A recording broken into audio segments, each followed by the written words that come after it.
নমস্কার, আমি অভিজিৎ বলছি ইউটিউব চ্যানেল এবং ফেসবুক পেজে আপনাদেরকে স্বাগত জানাই। আজ আমাদের মধ্যে আমরা পেয়েছি যাত্রা জগতের বিখ্যাত অভিনেত্রী, সেই সীতা বিসর্জন যাত্রাপালা খ্যাত শ্রীমতী সন্ধ্যা রায়কে। তো দিদির কাছ থেকে আজকে আমরা শুনে নেব দিদির যাত্রা জীবনের নানান জানা অজানা কথা। তো আপনাকে প্রথমে নমস্কার জানাই, আমি অভিজিৎ বলছি পক্ষ থেকে। তো আজকে আপনার যাত্রা জীবন নিয়ে কিছু কথা আমরা শুনব। তো প্রথমেই যদি আপনার জন্ম, বেড়ে ওঠা এবং ছোটবেলার কথা দিয়ে শুরু করেন। আমার জন্ম কলকাতায়, আমার বেড়ে ওঠা রিষড়ায়। আচ্ছা। কেন আমার বাবা রিষড়ায় চাকরি করতেন, বিয়েও রিষড়ায়। আর আপনারা কয় ভাই বোন ছিলেন? আমরা 3 ভাই বোন ছিলাম, 2 বোন 1 ভাই। ভাই ছোট ছিল। মানে আমরা ছোটবেলা পড়াশোনা মানে এগুলো সব রিষড়ায়, সব রিষড়ায়। আচ্ছা। তো এই ছোটবেলাতে কি বাড়িতে কি অভিনয়ের কোনো ব্যাপার বা নাচ গান এইসব ছিল? ব্যাপার বলতে আমার মা ছিলেন, মানে মায়ের পরিচয়টা একটু না দিলে বুঝতে পারবে না। সুকুমার দাশগুপ্ত ডিরেক্টর, নিশ্চয়ই নাম শুনেছেন। তার ভাগ্নি হলো আমার মা। আচ্ছা, তার মানে একটা ফিল্মের একটা সূত্র আপনার মধ্যে ছিল। মানে বলতে গেলে আজকে যেমন সুচিত্রা সেন, তাকে নামানোর মূলে আমার দাদু। একটু আপনারা পড়েছেন নিশ্চয়ই। হ্যাঁ, একদম একদম। সেই থেকে আমার নম্বর কয়েদি বা 7 নম্বর কয়েদি, 74.5, হ্যাঁ, উত্তম কুমারের সুচিত্রার বেশিরভাগ বই আমার দাদুর ডিরেকশন আছে। যাই হোক, তা সেখান থেকে মা নিশ্চয়ই একটা অভিনয়ের আছে। তা মা ছিলেন ভালো অভিনেত্রী, উনি রেডিওতে অ্যাক্টিং করতেন, বেতার নাটকে। বেতার নাটকে। তা ওনার নাম ছিল কৃষ্ণা দাশগুপ্ত। আপনার মায়ের নাম? আমার মায়ের নাম। আচ্ছা। তো এই মায়ের থেকেই মানে উত্তরাধিকার সূত্রে অভিনয়ের ব্যাপারটা আপনার মধ্যে এসেছে? হ্যাঁ, এটা বলতে পারেন। আচ্ছা। আর আপনার বাবার নামটা কি? পীযূষ কান্তি দাশগুপ্ত। আচ্ছা। তো ছোটবেলাতে মানে মায়ের কাছ থেকে শেখা বা ধরুন স্কুলে নাটক করা? আমার মা আবার আমাদের কোনোদিন মানে গল্প করতে বন্ধু বান্ধবদের সাথে কোনোদিন আমাকে দেয়নি। আচ্ছা। মানে ছুটি হয়েছে, যাও নাচের ক্লাসে যাও, ছুটি হয়েছে গানের স্কুলে যাও। আর যে কটা আবৃত্তি কম্পিটিশন আমাদের রিষড়া টু হুগলি স্টেশন, সব কটা কম্পিটিশনে আমাকে নিয়ে যেত আমার মা। মানে সব সময় এইসব দিকে বিজি রাখতো। মানে আপনি বাড়িতেই অভিনয় পরিবেশ পেয়েছেন, মা আপনার একটা মানে অভিনয়ের ফ্যামিলি থেকেই বলা যায়। হ্যাঁ, একদম। হ্যাঁ। তো তারপরে এই যাত্রার ব্যাপারটা কিভাবে? যাত্রার ব্যাপারটা বলছি, হঠাৎ আমার মার ক্যান্সার ধরা পড়লো। তখন আমার বয়স এই 14 এরকম হবে। ক্যান্সার ধরা পড়লো, মা পিজিতে ভর্তি ছিলেন, মা মারা গেলেন। বাবা চাকরিটা সেই বছরই সব বন্ধ হয়ে গেল। মানে বিশাল বিচ্ছিরি ব্যাপার। তখন আমি দেখতাম আমরা 3 ভাই বোন, আমার ঠাকুমা দাদু, মা মারা যাওয়ার পর ওনারাও আমাদের কাছে দেবতা। আমার ঠাকুমা আমাদের যেভাবে মানুষ করে বড় করে তুলেছেন, তা দেখছি ঘরের জিনিস বিক্রি হচ্ছে একটার পর একটা। তখন আমি বললাম যে আমি বড় ছিলাম। তা আমি বললাম যে দাদু দেখো না, কোথাও যদি কোনো ক্লাবে অভিনয় করা যায়।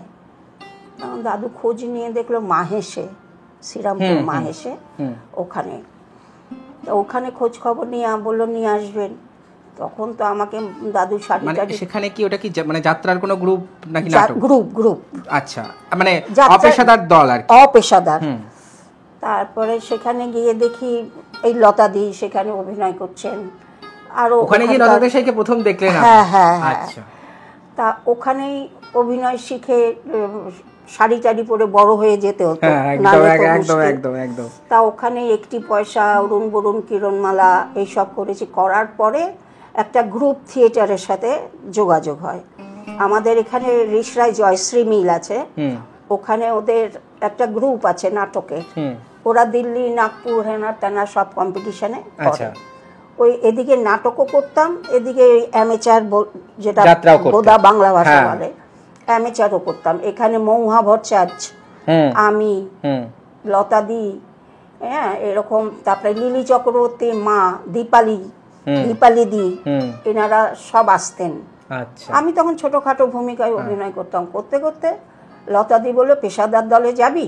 তখন লতা দেশাই পেশাদারের, তখন না, উনি অনেক আগে থেকেই পেশাদার দলে, সত্যম্বর কি সব অপেরা ছিল।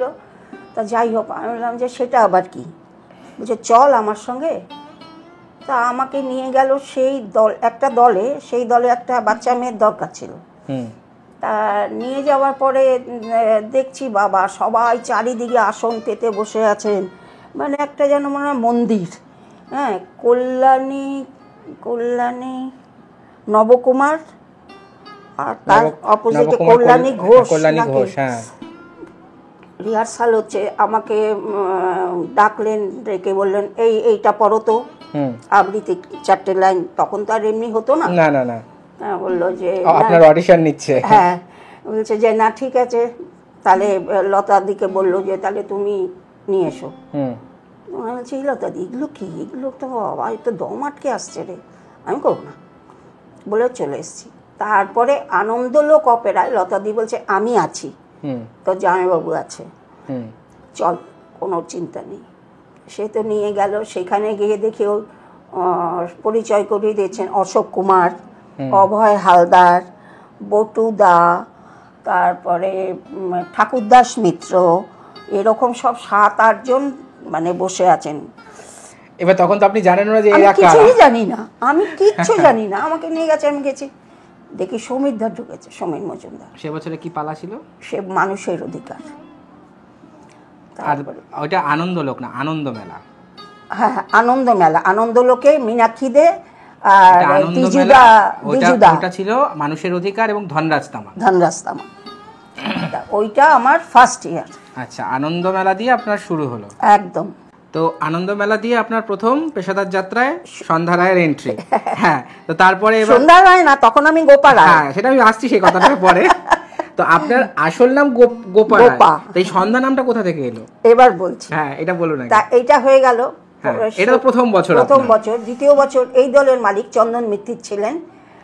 উনি আমার এই যে কপালে কাটার দাগটা আছে না, বলছে যে তুই কোথাও যাবি না। আমি বলছি দূর, এই কত 1 টাকা 4 আনা খাবার টাকা, বুঝতে পেরেছো, জলপানি খোরাক। আর মাইনে কত? মাইনে ছিল 500 টাকা। আমি বলছি আমি তো অ্যামেচার করবো, এর থেকে বেশি টাকা কামাবো। কি তোর কত টাকা চাই বল? আমি তো তখন গুলিয়ে ফেলছি, কত?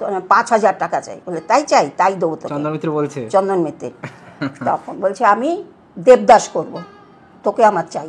আচ্ছা, এবার দেবদাস কাস্টিং কে না শ্যামল ঘোষ, একদম শর্মিষ্ঠা গাঙ্গুলি, আমি পার্বতী। শর্মিষ্ঠা গাঙ্গুলি চন্দ্রমুখী, শ্যামল ঘোষ হচ্ছে দেবদাস। তো সেই বছরটা গেল। দ্বিতীয় বছর দেবদাস কেমন চলেছিল সেবার আপনাদের? খুব ভালো চলেছিল। মানে আমাদের যে রবীন্দ্র ভবনে, সেই বছরই উত্তম কুমার মারা যান, রবীন্দ্র ভবনে আমাদের শো হয়েছিল। সৌমিত্র চট্টোপাধ্যায়, সুপ্রিয়া দি, সুমিত্রা দি, উত্তম কুমার সবাই এসেছিলেন দেখতে। এসে এবার আমার হয়ে গেছে, মেকআপ টেকআপ তুলে বসে, তখন বলছে যে ওই মেয়েটা কোথায়, পার্বতী করেছিল। তখন চন্দন মিত্রের আমাকে আরে মেকআপ তুলিস না, আয় আয় করে টেনে নিয়ে সামনে গেল, বলছে এই মেয়েটা, এই যে। তখন উত্তম কুমার আরে আমাকে আশীর্বাদ করছে। তখন আমি বলছি আপনাকে আমি চিনি। বলছে তাই, তুমি আমাকে চেনো? হ্যাঁ, আপনার সাথে আমার অন্নপ্রাশনের দিন আপনার সাথে ছবি আছে। বলছে মানে? তখন বলছি আপনি সুকুমার দাশগুপ্তকে চেনেন? বলছে হ্যাঁ, চিনবো না কেন, আমি তার নাতনি। ও আচ্ছা আচ্ছা, ওই একটা পরিচয় হলো, হলো, যাই হোক, আশীর্বাদ। অনেক বড় প্রাপ্তি আপনার অন্নপ্রাশনে উত্তম কুমার। হ্যাঁ, তখন তো আমাদের মামার বাড়িতে এরা সবসময় যাতায়াত করতেন, কারণ মানে আপনার দাদু যার কথা আপনি বললেন সে তো বাংলা সিনেমার লেজেন্ড একজন, মানে এনাদের দুজনার হাতে করেই তার হাতে এক্স্যাক্টলি। তো যাই হোক, দেবদাস গেল। তারপরের বছর গোপাল মল্লিক, তখন তো গোপাল মল্লিক সুরকার ছিলেন চিতপুর এদিকটায়। তা গোপাল মল্লিক নিজে দল করলেন। সেই দলটার বইটার নাম হলো জয় জগন্নাথ। আচ্ছা, ওটা কি দলটার নাম? লোকরঙ্গ অপেরা।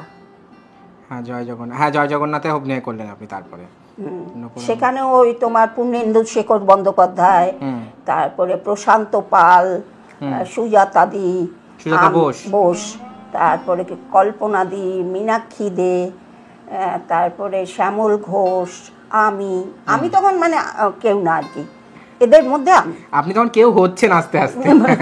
মানে না তখন কি বলতো, তখন তো পোস্টারে হ্যাঁ পোস্টারেও নাম থাকতো না, ওই ক্যারেক্টারটা কে করেছে, এই করে একটু পরিচিতি হলো। তারপরে বাগবাজারে তখন শো হতো, বাগবাজার মাঠটায় মানে আমাদের নীলমণিদার বাড়ির অপোজিটে একটা মাঠ আছে, ওইখানে শো হতো। ওইখানে এবার সব চিতপুরের মালিকরা দেখতে গেছে, ওইটা দেখে আমাকে বদ্রীনাথ দা, দীনেশ দা আর নট্য কোম্পানির মাখন দা, প্রথমে মাখন দা এলো, তুই আমার সামনের বছর থাকবি, আমি মহাভারত নিয়ে উত্তরা করতে হবে তোরে, ঠিক আছে।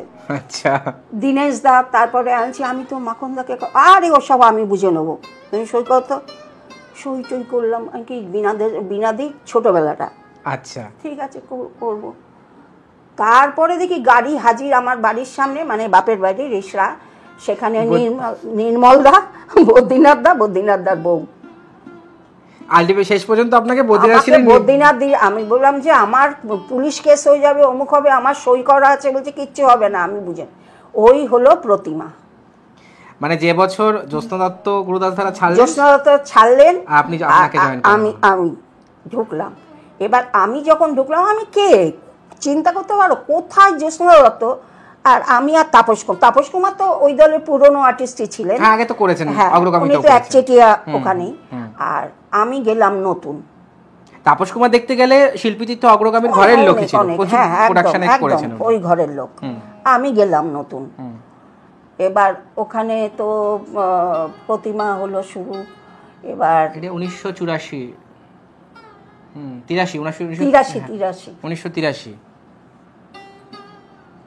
জ্যোৎস্না দত্ত বিল্বমঙ্গলের পরের বছর, হ্যাঁ 1983তেই জ্যোৎস্না দত্ত চন্দ্রলোকে চলে যায় প্রথম।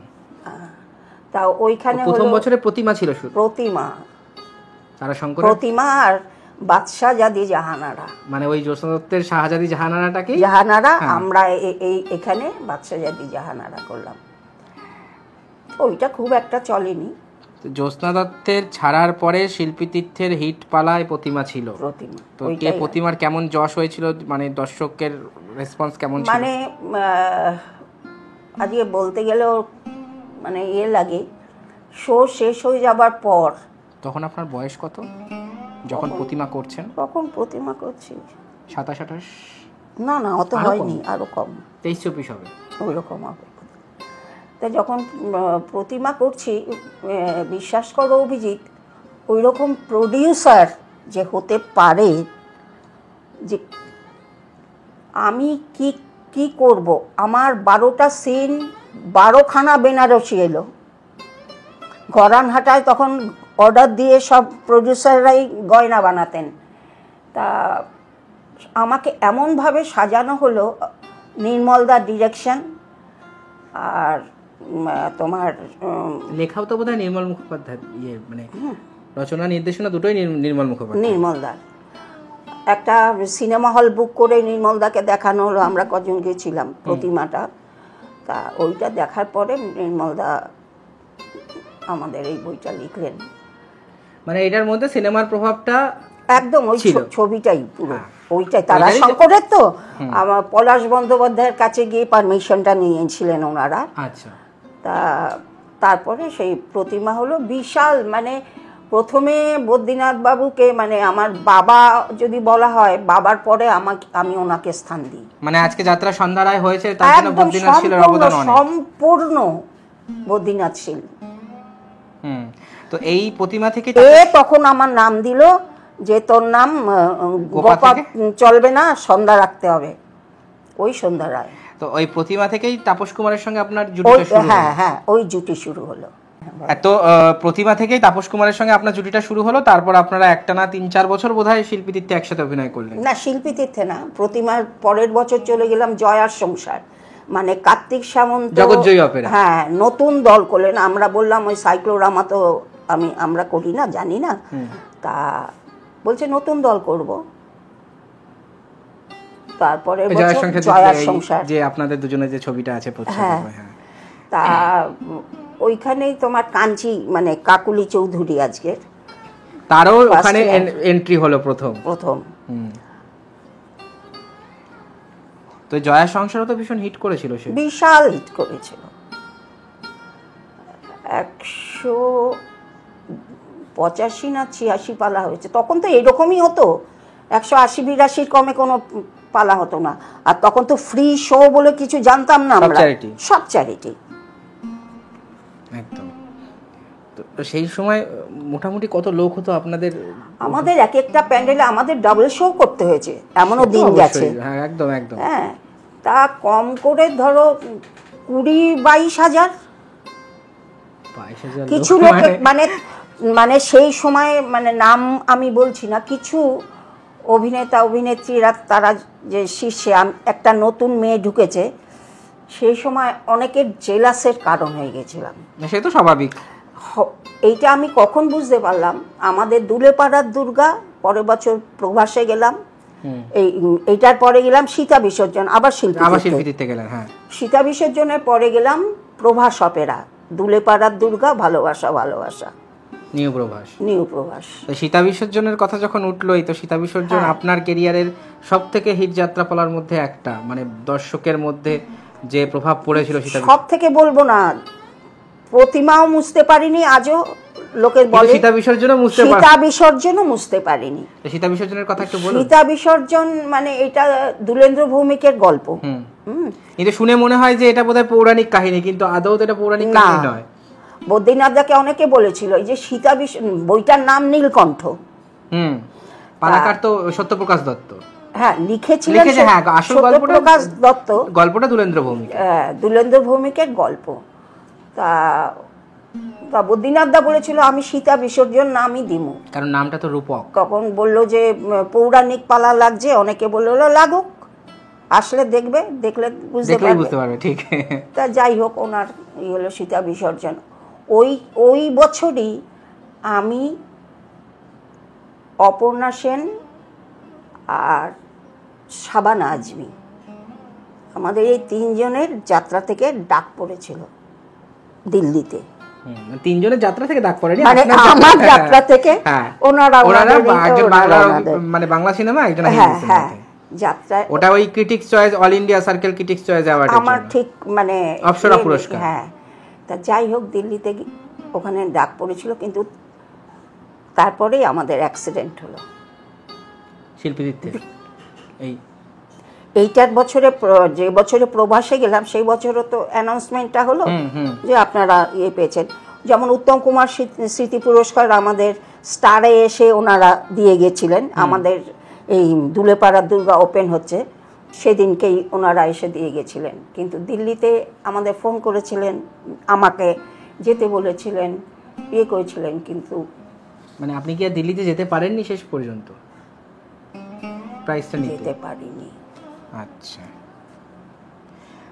ওনারা পাঠিয়ে দিয়েছিলেন, কিন্তু সেটা তো অন্য জায়গায়। যাই হোক, নেই বলে এই জন্য দিল্লির কথা আমি কাউকে বলি না, যেহেতু আপনি পেয়েছিলেন, এটা তো সত্যি, আপনার কাছে থাকুক বা না থাকুক, মানে এটা রেকর্ড, যদি তোমরা তো অনেক কিছু জানো, এটা রেকর্ড হয়তো বলে দেবে।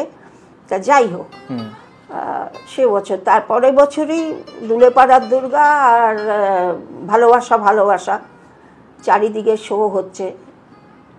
12টা না 14টা সমুদ্রগড় থেকে শো করে যাব আসানসোল পার্ক, ওই যে 12 মন্দিরটা আছে না, 12 মন্দিরটার একটু আগে গিয়ে বিশাল অ্যাক্সিডেন্ট, আমাদের গাড়িটা তুবড়ে গেল পুরো। মানে আপনাদের অবস্থা মানে সব আহত, মানে আমার ফিমার গেল। আচ্ছা, এই চোখটা এখানে ঝুলছে, মা চোখটা, তাপসবাবুর এখানটা ভেঙে গেল, এখানটা গেল, গিয়ে আমাদের দরজা কেটে নাকি আমাদের বার করেছে। আচ্ছা, সেখানে মিতাদি আর মোহনদা ওই ধাবায় বসে খাচ্ছিলেন, তা ওনারা নাকি বলেছে আর এই তো সন্ধ্যা তাপসের গাড়ি, তা ওরা করে আমার যত অর্নামেন্টস ছিল খুলে, পেছনে বাস আসছে, ওদের হাতে সব জমা দিয়ে দিয়েছিল। ড্রাইভার একদিকে, ম্যানেজার একদিকে, আপনার সোনার গয়না পরা ছিল, সবই তখন থাকতো সোনার গয়না। ম্যানেজার একদিকে, ড্রাইভার একদিকে, আর আমি তাপসবাবুর সিটে, ড্রাইভারের সিটে এরকম ঢুকে গেছে, আর ওই সিটটা পুরো একদম আমার এখানে।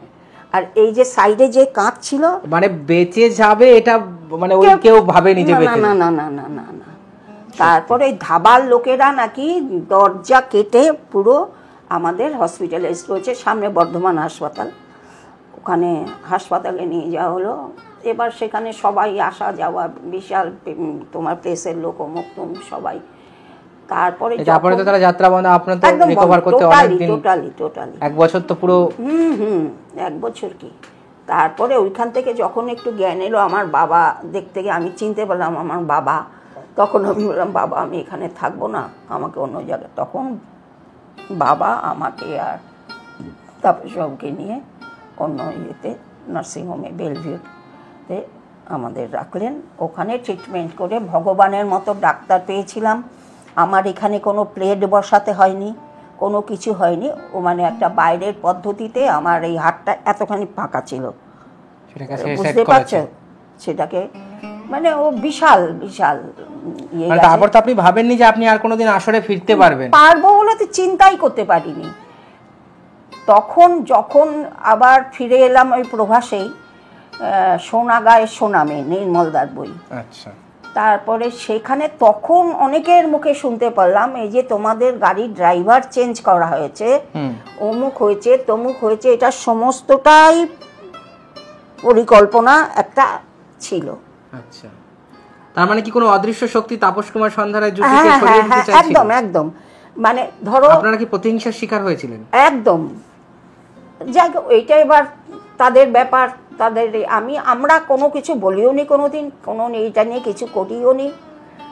না, আপনি আপনার কাছে যদি মানে সরাসরি কোনো এভিডেন্স, তাহলে মানে এরকম একটা কিন্তু আপনার কাছে তো কোনো সরাসরি প্রমাণ নেই যে আপনি কারোর বিরুদ্ধে বলতে পারবেন, কিন্তু যেটা আপনাদের অনুভূতি সেটা তো আপনাদেরই, কারণ আপনাদের যা জনপ্রিয়তা ছিল, এই ধরনের ঘটনা ঘটতে যে পারে না তা নয়। হ্যাঁ, সে যাই হোক, অতটা আমরা গ্রাহ্য করিনি, আমরা আমাদের মতো কাজ করেছি।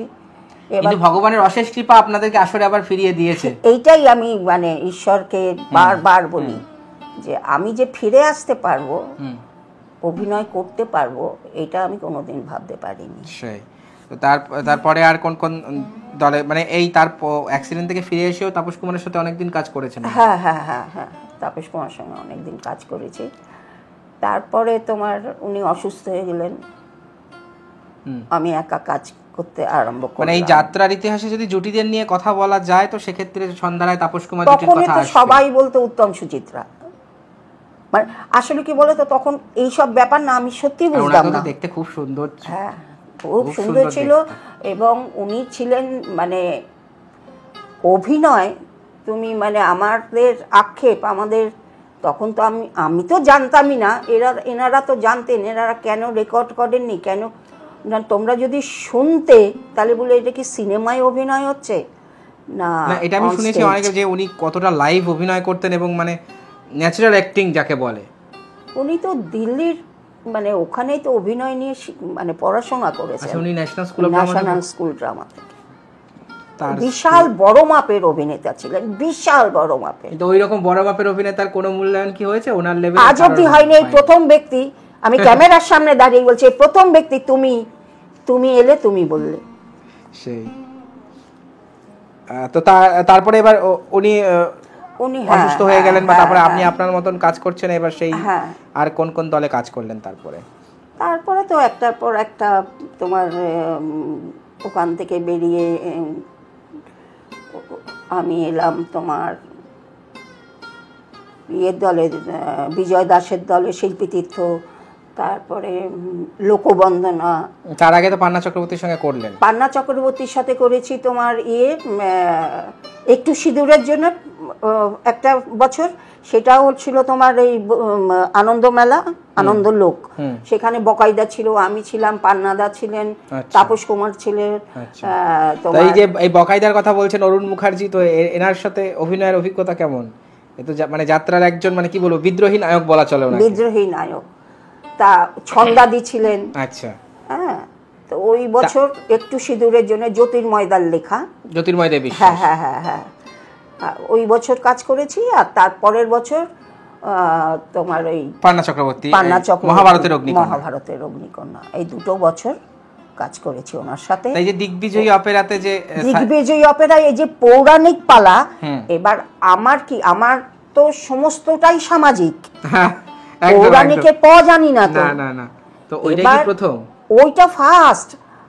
আমি তো মানে ওরা যা গলা করে বলছে, যেভাবে যে স্কেলে যাচ্ছে, আমি তো একদম নিচে। সেটা আপনি পৌরাণিক করেননি, কিন্তু এখানে তো আপনার আরো একটা চ্যালেঞ্জ ছিল। সেই অম্বার ক্যারেক্টার বেলা সরকার যা করেছে, সেম গল্পই তো আবার হচ্ছে এবং অম্বার ক্যারেক্টারে আপনাকে করতে হচ্ছে, তো আপনার জন্য কতটা সেটা চ্যালেঞ্জিং ছিল? এবার কি বলতো, আমাকে যখন নিয়ে গেল কার্তিকদা, বললো অম্বা, এবার বেলা সরকার করেছেন, অতটা খোঁজ খবর আমি জানতাম না, বুঝলে তো। আমাকে পান্নাদা বলল হবে, কার্তিকদা বললো হবে না, বলে কোনো শব্দ নেই, হবে। এই পান্নাদার কাছে আমি শিখলাম যে ট্রেস কোথায় দিতে হয়, ব্ল্যাঙ্ক ভার্স কী করে বলতে হয়, মানে দিন রাতে রিহার্সাল শেষ হয়ে গেলেই ও যে একটু দেখাও না, ও যে একটু ইয়ে করে দাও না।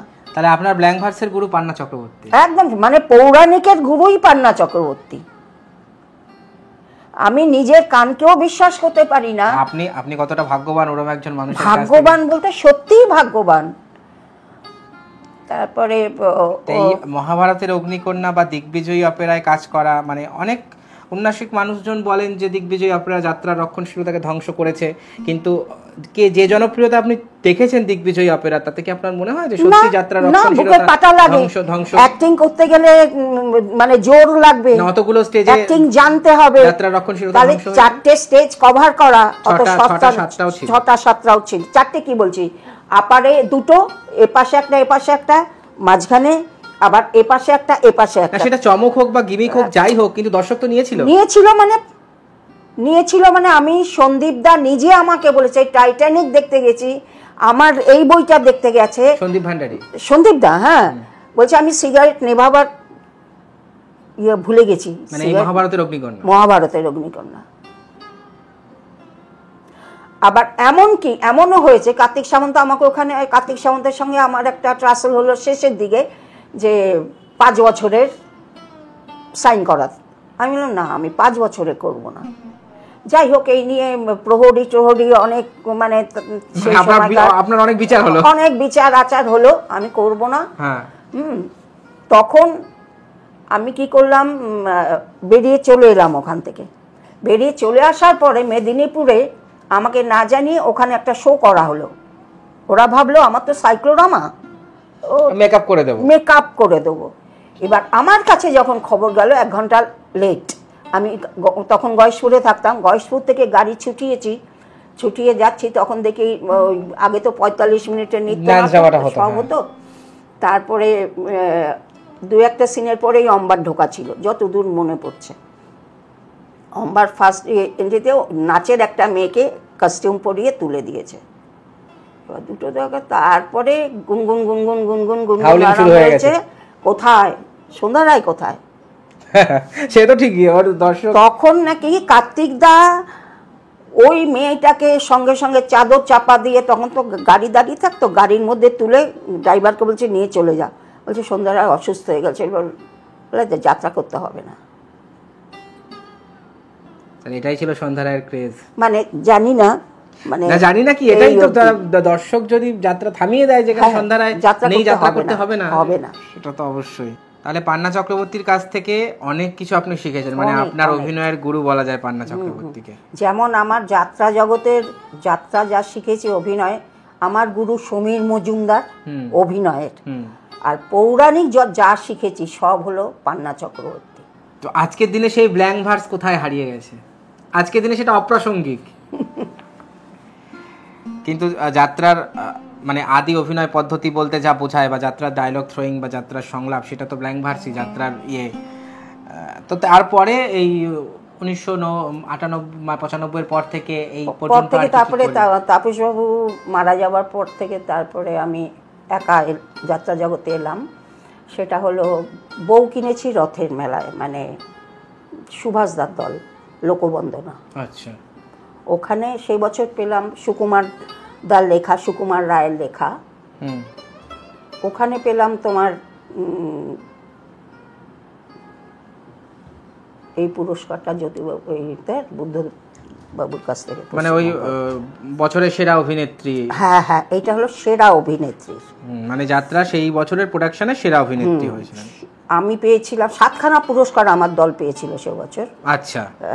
সুরকার, তারপরে নাট্যকার, ডিরেক্টর, উজ্জ্বল দা ছিলেন ডিরেক্টর, উজ্জ্বল সেনগুপ্ত।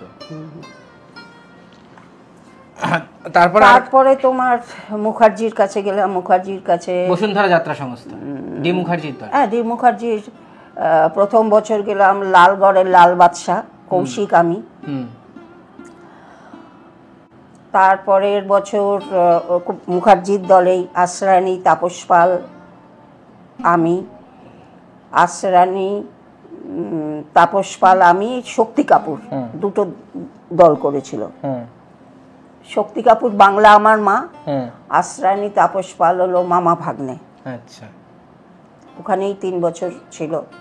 তারপরে আবার কৌশিকের সাথে যাত্রা করলাম কালীর বেটা কালীচরণ। আমি যাত্রা জগতে অনেক দেখেছি, অনেক কিছু করছি। এবার তুমি বলতে পারো আপনি তো ইয়েতে যান না, কোনো কিছু না, আমার কি, আমি কাজটুকু করি, করে আমি আমার ঘরে থাকতে ভালোবাসি। যখন সন্ধ্যা রায়ের এত নাম হলো সীতা বিসর্জনের পরে, তারপরে মাখনলাল নট্ট আর চাইনি আপনাকে যে তুমি নট্টতে এসো? প্রথমে যে এই চেষ্টাটা মাখনলাল নট্ট কতদিন অবধি চালিয়েছে যে সন্ধ্যা রায়কে? মাখনলাল নট্ট আমাকে 3-4 বছর, কিন্তু আমার কি হয়েছে, একটার পর একটা এসে গেছে, সাইন করেছি, এসে গেছে, মানে আমার একটা আক্ষেপ হতো যে নট্টতে যাওয়া। হ্যাঁ, নিজের আক্ষেপ। আমি, আমাকে ভালোবাসতেন উনি খুব।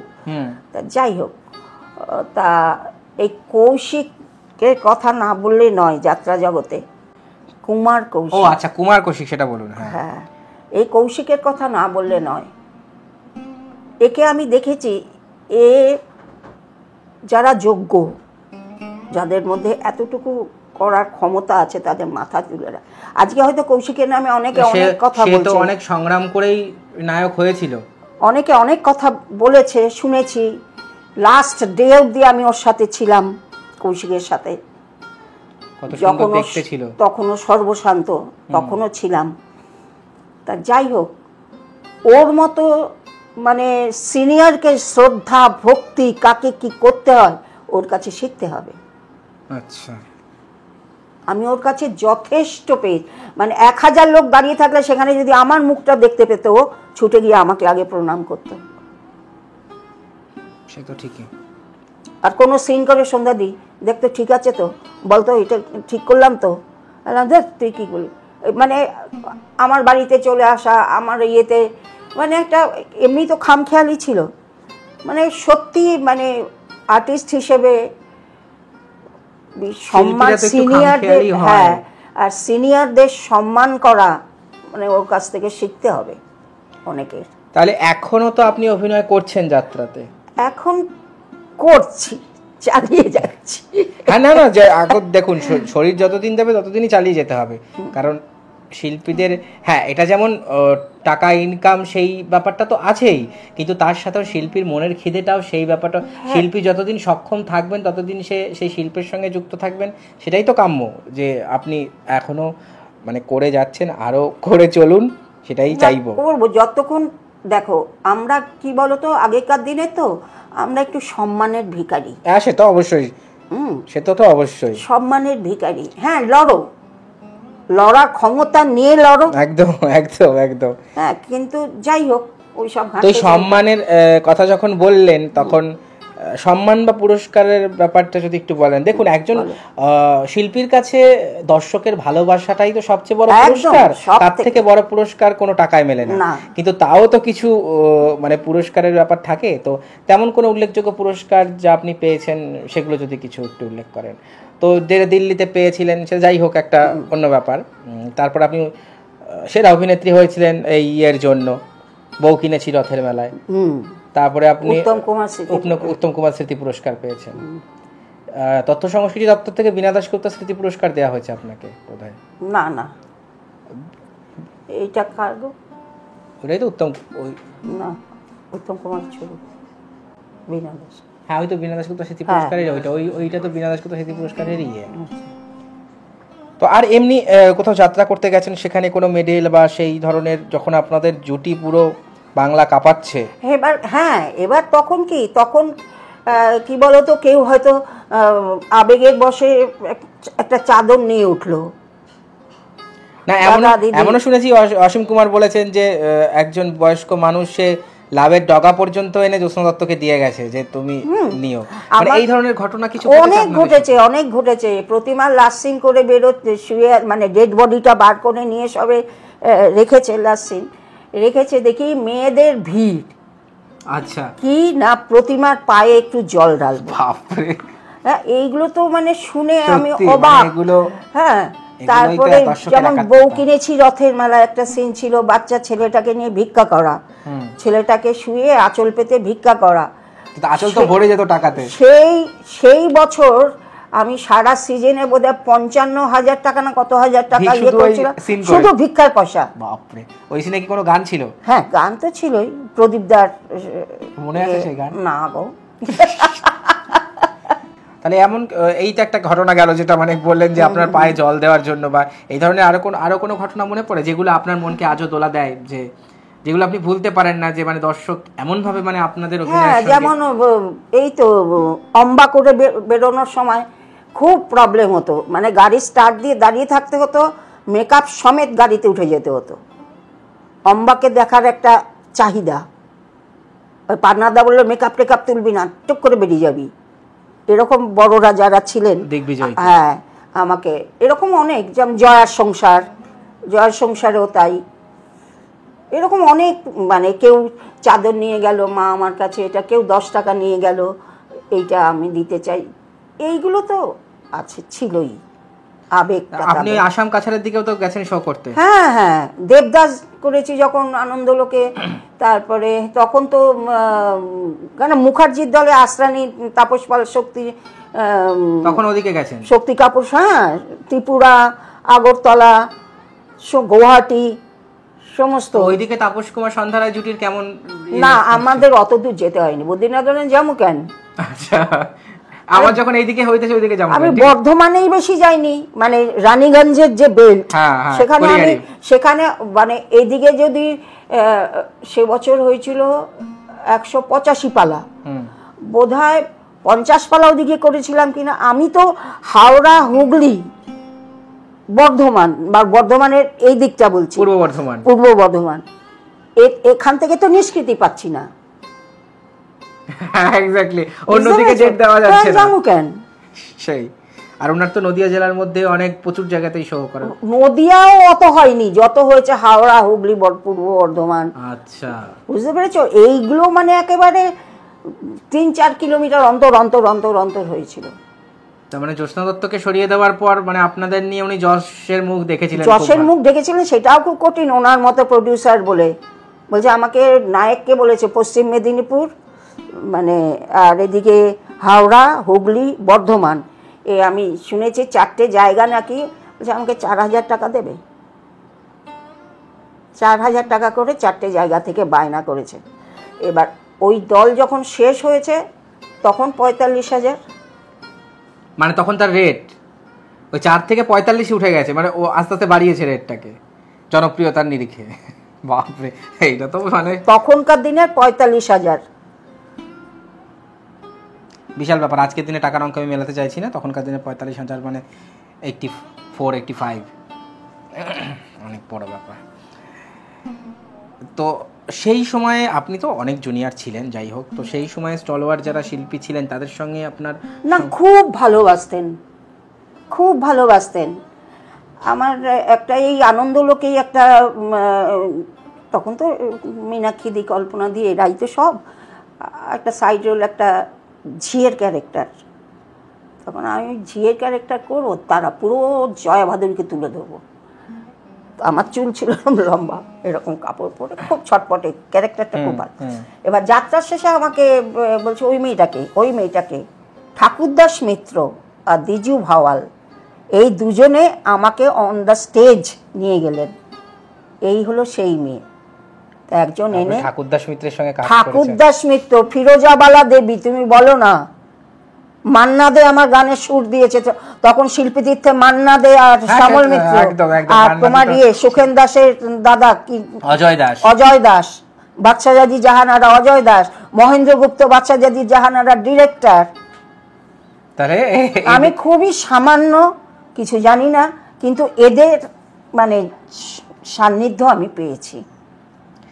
যাই হোক, এবার কিছু তো শিখতে পেরেছেন এনাদের কাছ থেকে। শেখা মানে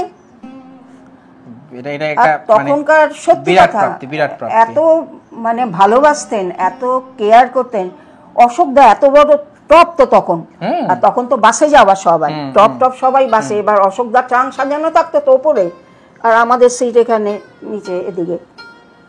অশোকদের ডাক্তার রাত্রি হয়ে গেলে, এই ওট তো ঘুমিয়ে ঘুমিয়ে রডে মাথা ফোলাবি, উঠে আয়।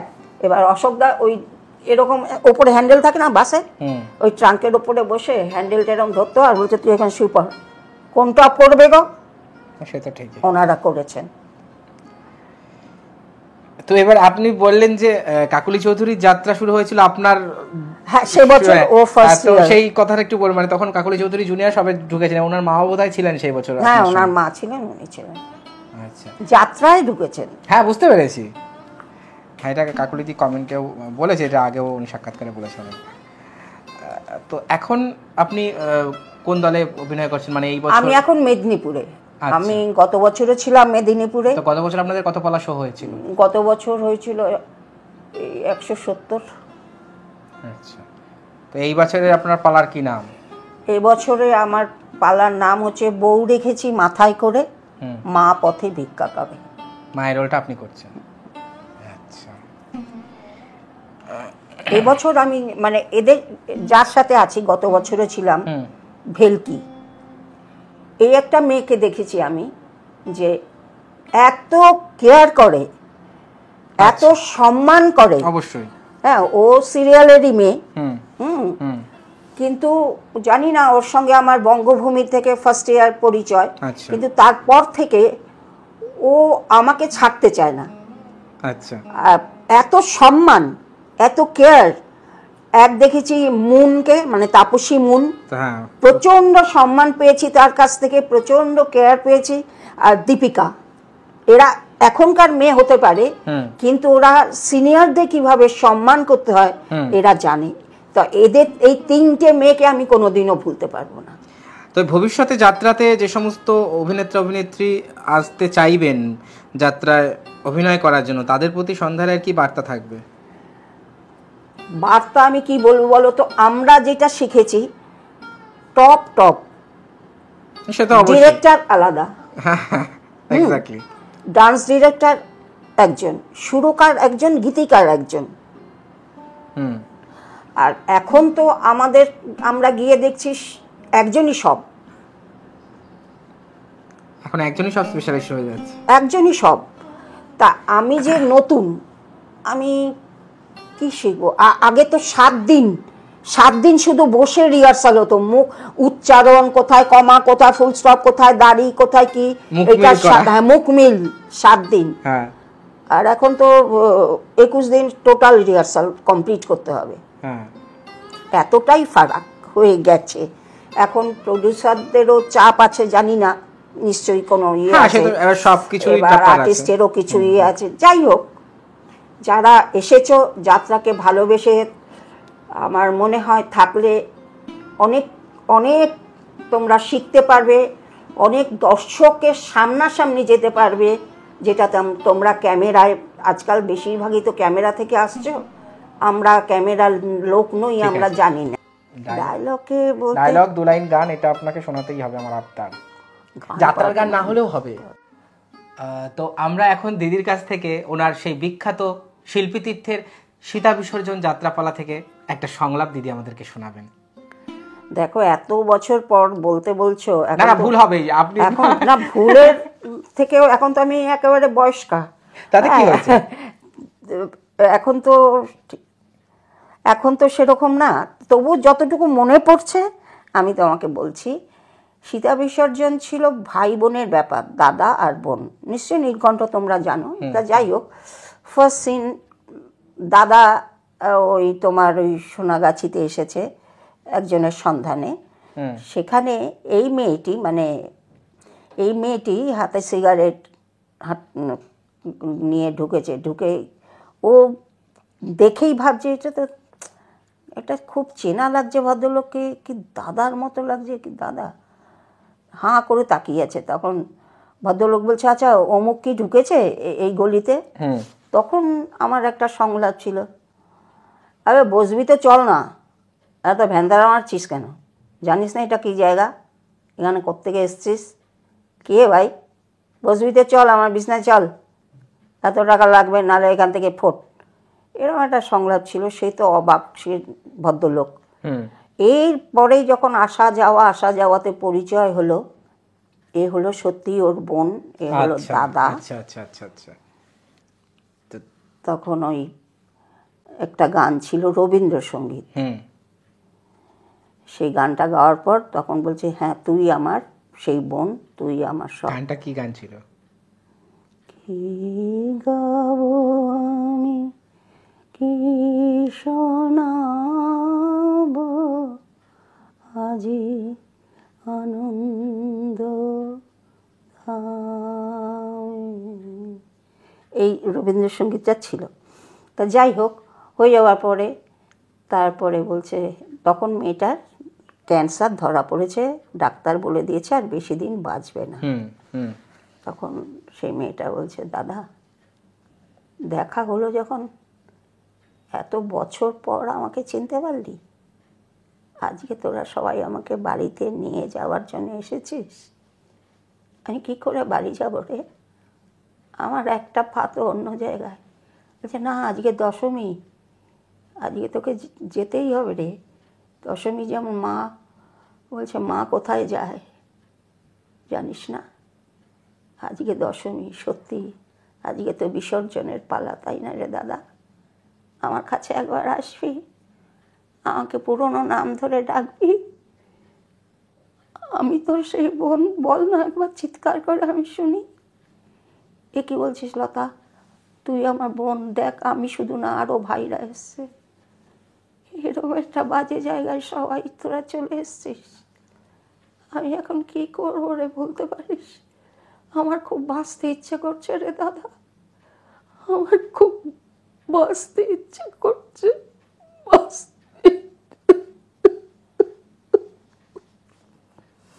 এইটুকু একটা সত্যি এটা মানে আপনি তো ভয়েসটা কমই বলেন, এইটাই মানে যদি সেই ইয়েটাতে বলতেন তাহলে এটাই অনেক ইয়ে হতো।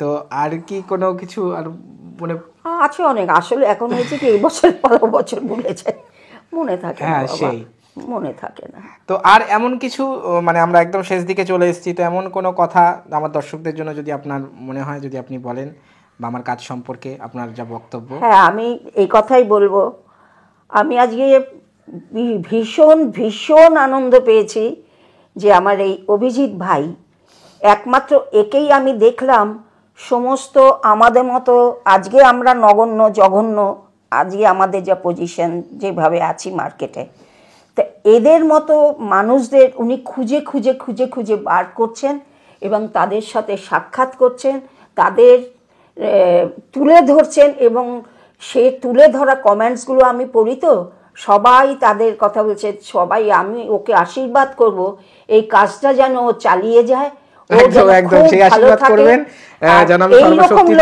তুমি খুঁজে বার করো যারা আজকে নেইয়ের খাতায় আছে, একদম তুমি অনেক বড় হবে, অনেক বড় হবে। একদম একদম, ধন্যবাদ। তো আজকে আমরা যাত্রা অভিনেত্রী সন্ধ্যা রায়ের কাছ থেকে তার যাত্রা জীবনের নানান জানা অজানা কথা আমরা শুনলাম। দিদিকে অসংখ্য ধন্যবাদ জানাই আমাকে সময় দেওয়ার জন্য। তো আজকের মতন আমরা এখানেই শেষ করছি, আবার দেখা হবে পরের ভিডিওতে। নমস্কার। নমস্কার।